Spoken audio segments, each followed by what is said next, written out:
Welcome to Let Me Fix This. Enjoy the video. You begin by confirming essentials. The terminal is charged and updated, and your iPad has a compatible iOS version with Bluetooth or Wi-Fi enabled. Open the Square app and sign in with your account so permissions are ready.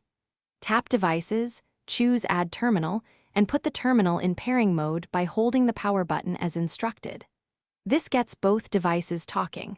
Once you see the device listed on iPad, select it to initiate the secure pairing handshake and proceed to configuration. Once pairing starts, pick Bluetooth for simple proximity or connect the terminal to the same Wi-Fi network for stability. Make sure both devices share the same network name. The terminal will display a 6-digit code. Confirm that code on the iPad to validate the secure connection.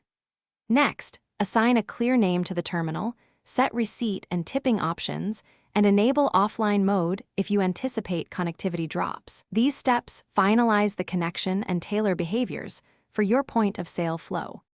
You finish by running a quick $1 test transaction to confirm card acceptance, printing or emailing a receipt to verify settings. Make sure tax rates and tipping prompts match your business rules, and spend a few minutes training staff on checkout steps and void/refund flows. If something goes wrong, first restart both the iPad and terminal, forget the Bluetooth device on iPad, and retry pairing. If issues persist, check that firmware and app versions are current and that the network allows device communication. Thanks for watching. If you found this helpful, don't forget to like and subscribe.